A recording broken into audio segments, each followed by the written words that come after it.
Everybody welcome. I'm going to talk to you about the craziest program you have ever seen. Okay? We've had one person or two people up to now. But up to now, wait, you have to be where I can see your faces. Because if I don't see your faces, I don't know if I'm doing it loud enough. You have the mic, so it doesn't matter if Okay, you're loud. am I perfect? You are perfect. That I know, but okay. I want to discuss before anything what all of you are seeing here. I'm going to tell you what happened before, okay? This time, it was going to be Jesse who was going to run it. So, Jesse and his friend, and now my friend, Angel, suddenly knew they were hungry. And they must never starve. So they said, we'll be right back. We're running across the street. They came back 5 minutes ago with greasy potatoes and whatever else was in there, and looking happy. Then Kenny came and he adjusted my hearing aids because they don't work very well. But before that, Greg came and he took over. Let me tell you what Greg did. I said to him, Greg, make it look as if I'm not in a hospital room. So he moved everything. He put me with the flowers in back. Dina, do you see them? The red roses. You thought they would be a palm tree, but they sent me red roses instead, and I love them. A palm tree would not fit into this room. Okay, then I said to the boys, to Angel and Jesse, make the room look neat. So the piles of clothing you see all around you is how they made it neat. And I love them. And I would like to begin right now, okay? Jesse posted this on my wall. In 1973, I wrote about a disease that attacked me called lupus. But in 1973, I also got up the first courage to sit on a street corner and paint. So the miracle of something horrible and yet something wonderful happening within the same period of time. And I got lupus because I thought if I don't do things at this moment, the world will end. And I lived that way. And I guess it attacked my immune system or whatever. But I hit my knee on a car door and it swelled up. And I went to a doctor who did the slingshot method. He threw whatever medication he could at me. And a friend said to me, Hedy, if you don't get another doctor, I'll never speak to you again. And you know what I did?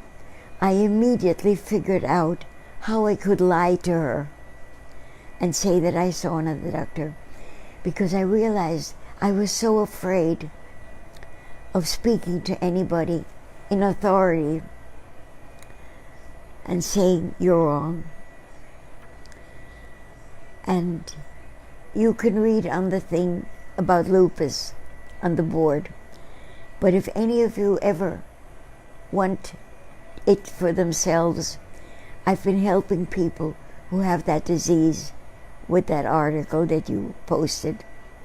And I'll gladly, somehow, with my experts around me, get it to you. And I just read it before I gave it to Jesse to put on the board, and I realized the same problem that I had then, I knew I was going to figure out but I did not. And the problem is time.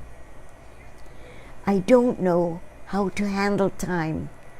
I always think that if I don't do it now, the world will end. Stars will collapse. People will die right and left. Floods. Everything will happen. And I am learning that if I think of myself first, people get hurt. If I think of you first, I can protect you. And that is what I would like to talk about. If you only think of yourself, who'll be there for you when you need them? And I started to think of my brother Richie, and I want to read about Richie to you. Thank you.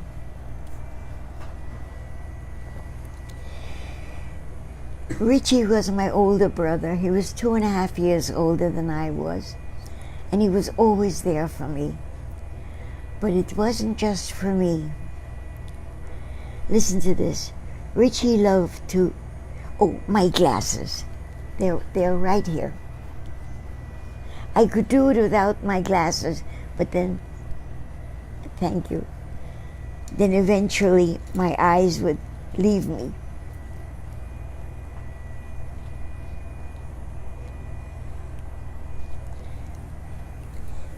Please listen to this. I'm going to write about my brother Richie, who was my role model for how to become the person I wanted to become. Richie loved to smoothen the bumps of life for others. When his friends came to play with him, he never made me feel in the way. Somehow I was always included. I was the little sister, the pesky little sister. I was always included without any lessening of their need of him or my needs of the moment. Now, in looking back over time, I realized that he did not know how to hurt anyone. It was simply not in his nature to cause unhappy feelings around him. I, on the other hand, was very shy and needed to learn how to belong to the world in the way in which he did. And the evidence was right there. Richie was a giver. If he had 2 items, he never kept one. He only needed to give both. There was an instinctive need in him to make the world around him happy. And I knew that I would have to change, and my process to do so will be ongoing until my last breath. I am getting there, and slowly I am learning what the most precious thing I need is the very thing which he gave so freely: time. During reading Cosmic Queries, I realized that time is not minutes, hours, seconds, but time is only the value of what you give away because someone else needed it. Learn with me. The world needs a new Richie, which we can become.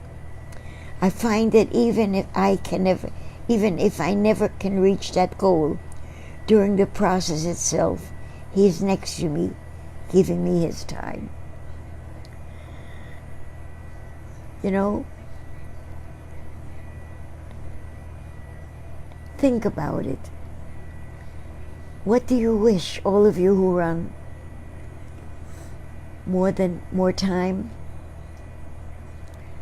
How much of your time do you give away? You know how I got cured from the lupus? I had been a volunteer in the prison system.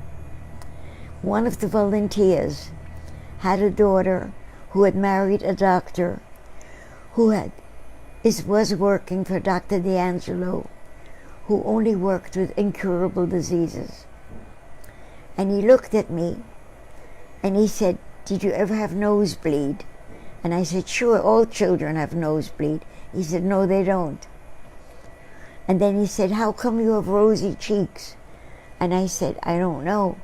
And he said, because they're broken. I don't know if I'm pronouncing it right. Capillaries. And he said, I think you have lupus. If I would not have been a volunteer in the prison system, I would never have met the father of the son-in-law of this man who worked for Dr. D'Angelo. If you don't give time,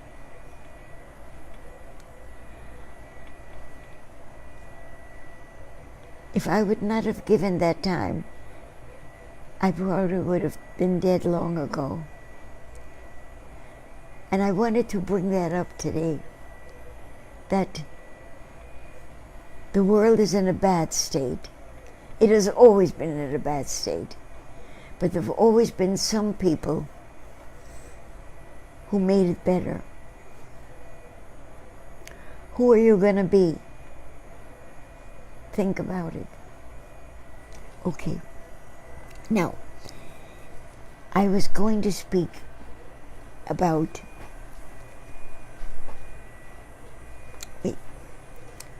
I have to find it again. Okay. Should we help you find it? I know, I don't have to look. You know, this is not, I'm not in my usual home. Things are not, okay, I want to tell you what I want to talk about today. Let me look at the time. I'm doing fine, right? Okay. Yes. Let me take off my glasses because I'm not going to read. Thank you. Okay. I learned so much by being here. And Kenny, if you can find the picture, the painting that I'm doing. That's what I'm doing. It's on the Facebook page. Oh, okay. But I want to show it. Okay.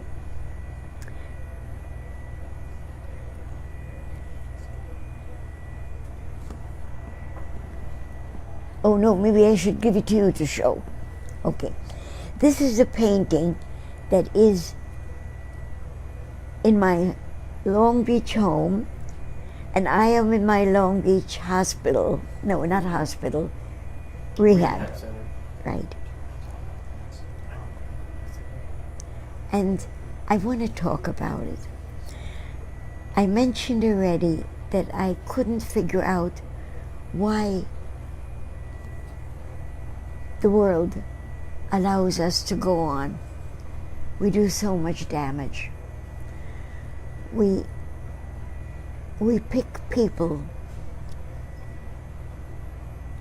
Which reminds me, right now, our government is picking on the Chinese. I don't know who they'll pick on in the future, but I needed to put in Chinese people. And I have a wonderful friend whose Irish son married a Taiwanese woman. And the kids are so beautiful. And I wanted to put them into the painting.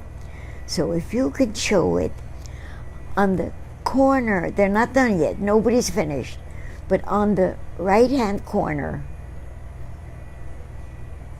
they're little kids.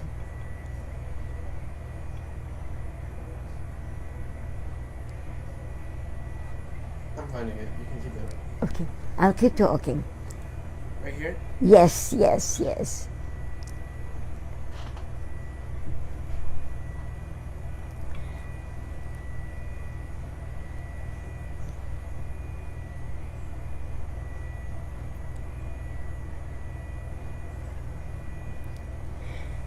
And this painting is going to, I think, be my last painting because it's such a big canvas.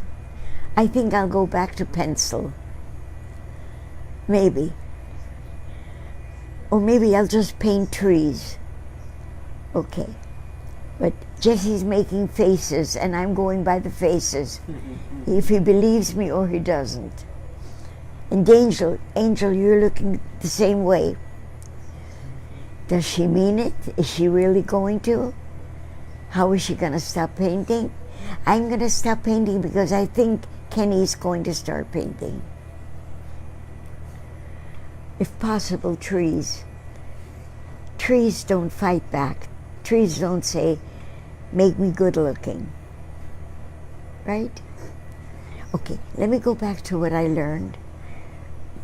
I learned that in being here, I had been here 4 years ago when I had had a stroke and I didn't listen to my family. When I got pills, that goes back again to language. The doctor said, be careful with these pills. They'll make you lightheaded. To me, lightheaded mean happy. You have a party. So I agreed. And I went without telling my family, I can't wait to go to New York. And I took the train to New York. And on 7th Avenue, suddenly my body pitched into the ground. And I knew nothing happens to me. I'm going to be bruised. I'll live. And it turned out my hip was broken on the right side. My arm was broken on the right side. And if you are listening, one of the people who stopped to help me was a young woman who said, if they try to hurt you when they pick you up, just scream. And here is my card. Let me know when you're well again. And I'll come and see you. And there was a nightmare after that. And I never found the card. So in this big world, the lady on 7th Avenue who stopped to help me and told me to scream when the ambulance comes, please contact me. Okay? I want to say thank you.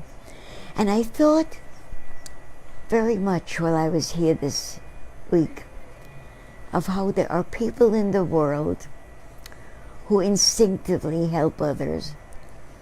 Because when I was here first, I asked so many, why do you do the things you do? And the answer invariably was, because it's who I am.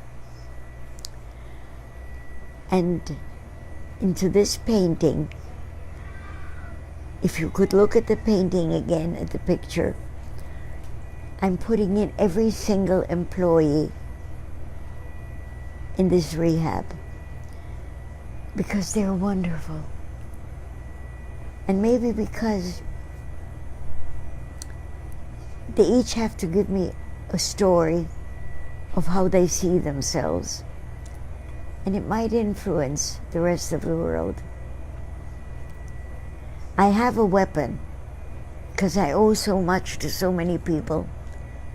And that is, I'm going to make the world better. And if the only way I can do it with painting and writing, I'm going to do that. And now I have Facebook to do it with. How am I doing? You're good, you're good. I'm still rich. 10 minutes. Okay. I would like to do what my son asked me to do because I would love it if it would happen. Write about somebody who means something special to you because either you helped them or they helped others. Are there any comments? Yes, there's quite a few. Speak them loudly because my hearing aids are not good. I will do my very best. So Janine says, hi Hedy, you look wonderful. Wait, stop a minute. Janine wrote me such a beautiful thing when I sent to her what I said about Richie. Janine, thank you. Sandy says, Sandy and Ishmael send love. Sandy, that's your father. Richie was your father.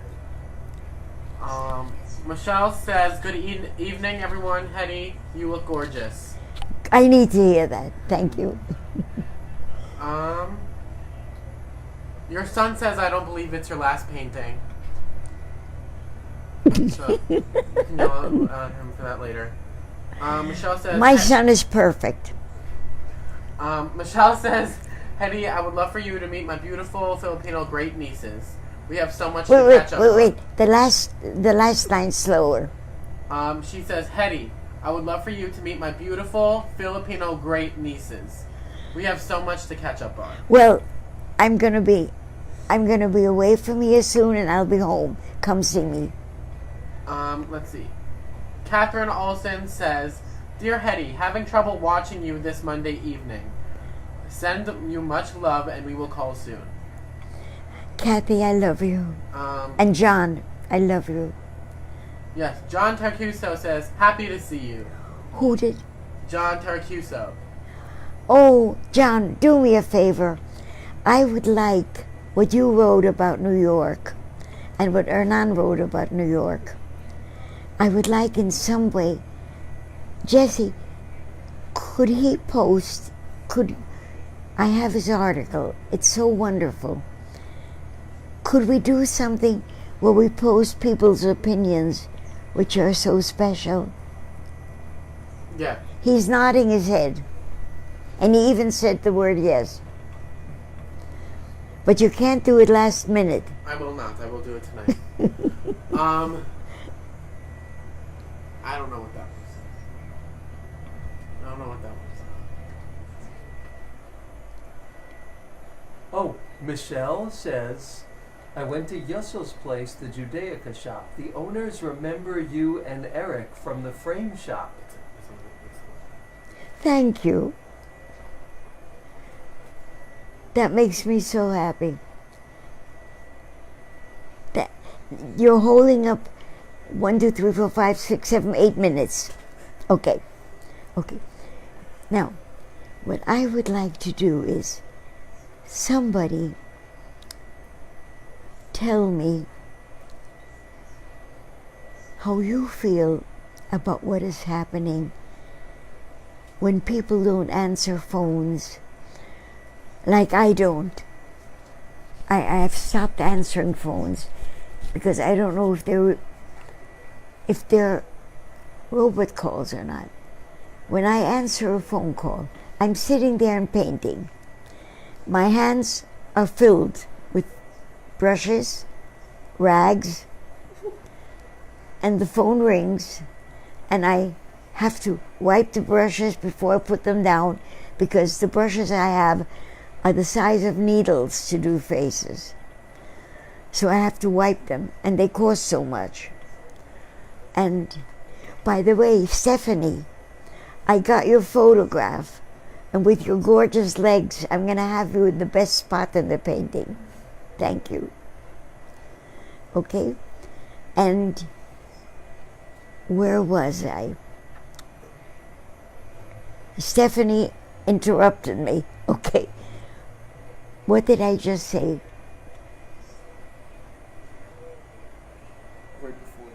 Right before that. Well, it doesn't matter. It doesn't matter. I'll repeat it again next year. Okay? But Greg is speaking in. Do you? When the phone rings, you have to do it. Oh yeah, when the phone rings. When you don't answer the phone. When the phone rings. Okay. Am I causing this misery by not answering phones? Do other people not answer because I'm the example? I don't answer the phone. Jesse says he doesn't answer phones either. But he doesn't even answer my texts. And he knows how hard it is for me to text. He doesn't even answer my texts. And he knows I'm perfect. I never ask him to do anything, right? So he's scared to answer a text. I just forget. You just forget, okay. Whatever it is, I wouldn't change you for anything in the world. But if you start answering, it would be wonderful. Now, all of us, because Joni couldn't be here today, so all of us say hi, Joni. Hi, Joni. Hi, Joni. Hi. Okay.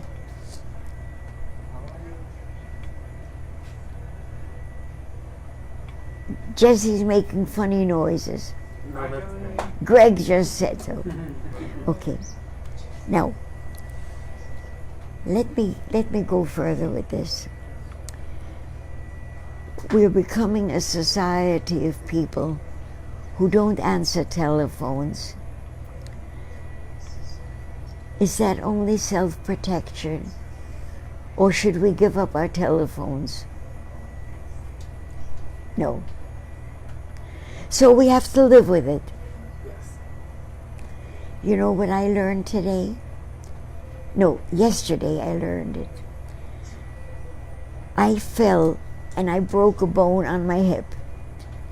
And I have to be here because it's healing. The two sections of bone are so close now, and we're waiting for them to fit together. And so when I sat down, I thought, this is going to hurt. But not only is it going to hurt, the bad thing is I'll break the bone again. And then this wonderful, wonderful therapist here, physical therapist, she said, no, she said, just get used to pain. It's not going to hurt. It's not going to... So sit as much as you want to. If you ache, it's okay. Ignore it. And she's right. So find out from a doctor, before anything, what have you got that's wonderful? Do you want to speak briefly about the painting? Okay. I've learned. Do you know what I learned? I learned that people on Fifth Avenue are just as wonderful as people on Orchard Street. I made such friends there. There was a doctor. I used to get dirt into my eyes and then get pink eye, because if you sit on a street and the trucks and the buses go by, then things are not good for your eyes. And he would medicate and not charge a penny for them. What all of you don't realize is I am watching a theater of my own. I have 3 people standing here, my son, Angel, Jesse, and behind the curtain, peeking out a lot, is Greg. And I am watching their facial expressions. And you could tell them the painting is on your wall. It's on your... And the painting of the Metropolitan Museum is right there on your wall. And Richie, how am I going to show Richie? I wrote it. Next time we'll show a picture of you and Richie leaving Austria. We'll show that picture. Oh my God, he's brilliant. Next, oh my goodness. Okay, next week, Jesse's going to post a picture of Richie and me when we were kids at the end of our being allowed to stay in Austria. Oh, I love that. Thank you. And I think it's good night. What time? Well, Michelle says, ask Jesse or Greg to put people's names into your phone so you know who is calling. Unless it's a robot. Then I can't do anything about that. Greg says, most people don't answer phones of numbers they don't know except for Kenny. I love it. Michelle says, "Hi, Joni. Welcome back, Greg." Michelle is part of her I'm part of her childhood. She and Kenny were close friends, and I love her. Okay, I love all of you. Thank you.